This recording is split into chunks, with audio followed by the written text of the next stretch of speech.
Good morning to all the students of BA first year, C2 session 2019 to 2021, Unit 5, शैक्षिक अवसरों में समानता, opportunity in educational, equality in educational opportunities, lecture number 7। प्रश्न है, शैक्षिक अवसरों में समानता से आप क्या समझते हैं? इस हेतु भारतीय संविधान में वर्णित प्रावधानों का वर्णन करें। यह प्रश्न आप लोगों के लिए बहुत महत्वपूर्ण भी है। शैक्षिक अवसरों में समानता से मेरा तात्पर्य अधिकारों और सुविधाओं को बराबर बांटने से नहीं है, क्योंकि यदि ऐसा किया जाता है तो कोई व्यक्ति इन सुविधाओं का अत्यधिक लाभ उठा सकता है और कोई नहीं भी उठा सकता है। यहां समानता से हमारा तात्पर्य जन्मजात शक्तियों एवं क्षमताओं का पूर्ण विकास करना है। वैयक्तिक विभिन्नताओं के आधार पर सभी व्यक्तियों की जन्मजात शक्तियां एवं क्षमताओं में भिन्नता पाई जाती है। तो जिनके पास जो जन्मजात शक्तियां हैं और क्षमताएं हैं, उनका पूर्ण विकास करना, यही शैक्षिक अवसरों में समानता है। निम्नलिखित कारकों के कारण आज भी हमारे देश में शिक्षा में असमानता पाई जाती है, जिसको हमने कैपिटल ए से दर्शाया है। शैक्षिक अवसरों में असमानता के कारण इसमें आता है एक अशिक्षा। अशिक्षा के कारण माता पिता जिनके अशिक्षित हैं, उनके बच्चे अक्सर शिक्षा के क्षेत्र में पीछे रह जाते हैं। दूसरा कारण निर्धनता है। गरीबी के चलते भी गरीब लोगों के जो बच्चे हैं, दूसरा तीसरा वर्ग में जाते जाते उनको वे लोग पढ़ाई छोड़ा करके और किसी न किसी होटल में या मिस्त्री के यहाँ उसको रख देते हैं 10-20 रुपया कमाने के लिए। लिंगीय भेद, अभी भी बहुत सारी जातियां ऐसी हैं जिनमें लिंगीय भेद की भावना पाई जाती है। यानी शिक्षा केवल बालकों के लिए है, बालिकाओं के लिए नहीं है। अभी भी यह भेदभाव कुछ पिछड़ी हुई जातियों में भी है और कुछ तथाकथित संभ्रांत परिवारों में आज भी पाई जाती है। पर्याप्त सुविधाओं का अभाव, शिक्षा के लिए पर्याप्त साधन विद्यालयों में मुहैया कराया जाना चाहिए, जैसे बैठने के लिए उपस्कर, फर्नीचर, पानी की व्यवस्था, सुलभ शौचालय की व्यवस्था, बच्चों को खेलने के लिए पर्याप्त साधन दिए जाएं, उनको अपनी आत्म प्रतिभा को, आत्म व्यक्तित्व को विकसित होने का मौका दिया जाए। रविंद्रनाथ टैगोर जी ने स्कूल की तत्कालीन व्यवस्था को डिसलाइक किया था, क्योंकि उनका कहना था कि there was all work and no play in those schools. तो खेल सामग्री मुहैया कराया जाए, विद्यालय के पास अपनी चार दीवारी हो, ये सब सुविधाएं आवश्यक है। आइए, सामाजिक स्तरीकरण। समाज में भी विभिन्न स्तर के लोग हैं, तो शिक्षा जो है किसी एक स्तर की अपनी पैतृक संपत्ति नहीं है। शिक्षा पर सभी स्तर के लोगों का पूर्ण अधिकार है।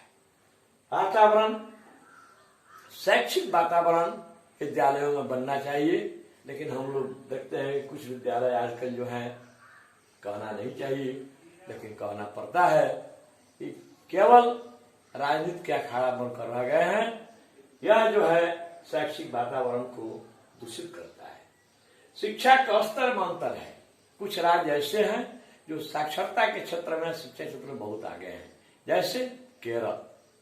लेकिन कुछ राज्य ऐसे हैं जो अभी भी पिछड़े हुए हैं। उसमें अपना राज्य बिहार भी आता है, उड़ीसा भी आता है, मध्य प्रदेश भी आता है। ये सब राज्य शिक्षा के क्षेत्र में भी पिछड़े हुए हैं। अन्य कारक भी हैं, सामाजिक अंधविश्वास, कुरीतियां इत्यादि अभी भी घर कर रही हैं। बाल विवाह, कुछ जातियों में भी बाल विवाह हो जाता है, नियम बनने, कानून बनने के बाद भी।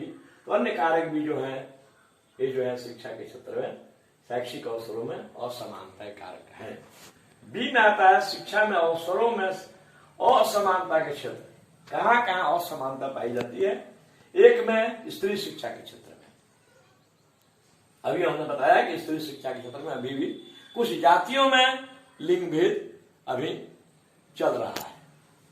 निःशक्त शिक्षा, जिनको माननीय प्रधानमंत्री नरेंद्र मोदी जी ने दिव्यांग शब्द से निःशक्तों को संबोधित किया है, उनकी शिक्षा के क्षेत्र में भी अभी पूर्ण रूप से समानता नहीं आई। निर्धनों की शिक्षा, अभी भी लोग जो है शिक्षा के क्षेत्र में, गरीब लोग शिक्षा का महत्व नहीं समझ पा रहे हैं।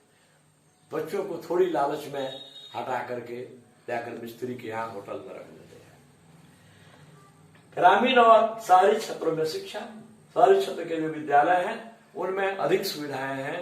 ग्रामीण क्षेत्रों खास करके दियारा इलाकों में और जंगली क्षेत्रों में अभी भी सुविधाओं का अभाव है। प्रौढ़ शिक्षा, अभी भी जो है प्रौढ़ शिक्षा के क्षेत्र में असमानता है। बहुत सारे प्रौढ़ लोग हैं जिनको अभी भी साक्षर नहीं बनाया जा सका है, इतना प्रयास करने के बावजूद। प्रादेशिक असंतुलन, कुछ क्षेत्रों में विद्यालय पर विद्यालय है, 1-1 किलोमीटर के अंदर में ही है, हर गांव में विद्यालय है। इसके अलावा कुछ क्षेत्र ऐसे हैं जहां पर बहुत दूर दूर तक विद्यालय देखने को नहीं मिलते हैं। पिछड़े वर्गों की शिक्षा में भी जो है असमानता पाई जाती है। पिछड़े वर्गों की शिक्षा जो है अभी भी इन लोगों को जितना शिक्षित होना चाहिए उतना ये लोग नहीं हो पाए हैं। अनुसूचित जाति एवं अनुसूचित जनजाति की शिक्षा 1981 में जब जनगणना हुआ था तो देश की आधी आबादी केवल एससी और एसटी की आबादी थी, लेकिन शिक्षा के क्षेत्र में अभी भी लोग बहुत पिछड़े हुए हैं। आइए सी में है शिक्षा में शैक्षिक अवसरों का महत्व। इसमें है समाजवादी समाज की स्थापना हेतु। जब शैक्षिक अवसर सबों को मिलेगा तो समाजवादी समाज की स्थापना होगी। क्योंकि और इसी में समाजवाद का मतलब है समाज के सभी लोगों का को विकसित होने का एक समान अवसर प्रदान किया जाना, ताकि समाज में कोई वर्ग वंचित नहीं रहे।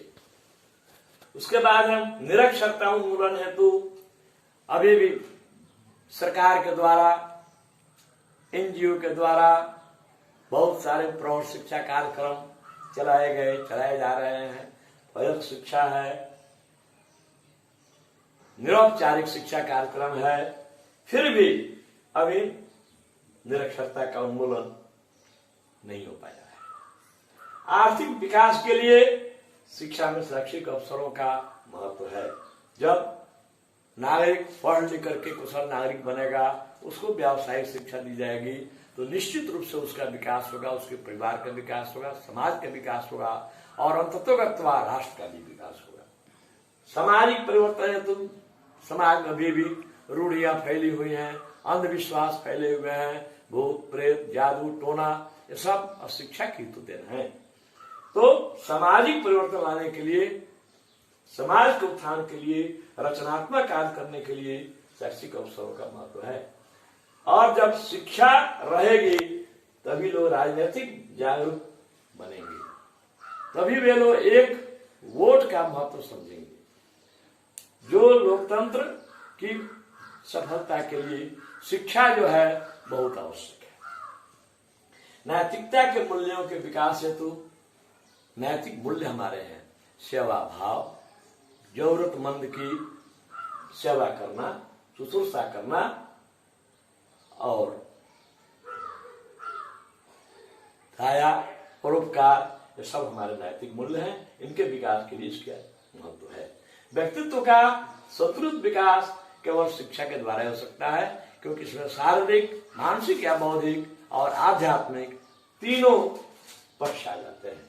छिपी प्रतिभाओं के विकास हेतु समाज में, गांव में अभी भी बहुत सारी ऐसी प्रतिभाएं हैं जो छिपी हुई हैं, उनको विकसित होने का मौका हम शिक्षा के द्वारा ही दे सकते हैं। नेक्स्ट, राष्ट्र एवं सामाजिक मूल्यों के विकास हेतु शिक्षा के द्वारा ही हम समझेंगे। यह पहले राष्ट्र है, उसके बाद हम हिंदू, मुस्लिम, सिख, ईसाई जो हैं, बिहारी, पंजाबी, हिमाचल प्रदेश के, चंडीगढ़ के, ये सब बाद में है। पहले हमारा राष्ट्र है, उसके बाद हम। नेक्स्ट है शिक्षा में समानता के अवसरों के सूचक डी है प्रवेश के अवसर। सभी बच्चों को विद्यालय में नामांकित होने का अवसर मिलना चाहिए बिना किसी भेदभाव के। विद्यालय में जो बच्चे आए हैं, वर्ग 1 में नाम अगर एडमिशन होता है तो वे वर्ग 7 तक विद्यालय में पढ़े। यही है ठहराव। अगर इस बीच में विद्यालय छोड़ देते हैं तो इसको हम छीजन कहते हैं, इसको हम व्यर्थता कहते हैं। यानी जो भी उन पर खर्च हुआ, समय, धन, परिश्रम, वो सब बेकार चला गया। नेक्स्ट है, इसकी हम चर्चा कल के वर्ग में कर चुके हैं। सुविधाओं की समानता। शिक्षा में पुस्तक, लेखन सामग्री, अन्य वस्तुओं की आवश्यकता होती है। सरकार को चाहिए कि कम से कम जो गरीब तबके के, चाहे वे किसी जाति, धर्म, संप्रदाय का हो, किसी भी जाति का हो, जो गरीब है, निर्धन है, उनको उसकी सुविधा मिलनी चाहिए। नेक्स्ट, स्तर की समानता। यहाँ पर जो है विद्यालय में सभी बच्चों के साथ एक समान व्यवहार होना चाहिए। सभी बच्चे चाहे वे किसी भी स्तर के हैं, किसी भी परिवार से बिलोंग करते हैं, उनके साथ शिक्षक के द्वारा, विद्यालय प्रशासन के द्वारा एक समान बर्ताव होना चाहिए। ई, शैक्षिक अवसरों में समानता हेतु समान उपाय। यह है निःशुल्क अनिवार्य शिक्षा, और हम कर चुके हैं। निजी व्ययों में कमी करके।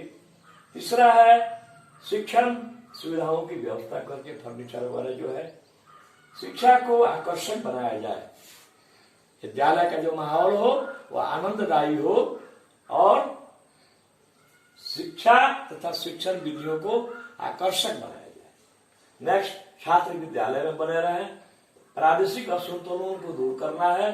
कॉमन स्कूल सिस्टम जो है, सभी जाति, सभी धर्म, सभी वर्ग के लोगों को एक समान, एक ही विद्यालय में, एक प्रकार के विद्यालय में एक समान शिक्षा लागू करना। चाहे वो मिनिस्टर हो, चाहे राष्ट्रपति का लड़का हो, चाहे IAS का लड़का हो, चाहे धोनी का लड़का हो, सबके लिए एक समान स्कूल पढ़ाने की व्यवस्था है। एक में शैक्षिक अवसरों से संबंधित संवैधानिक प्रावधान।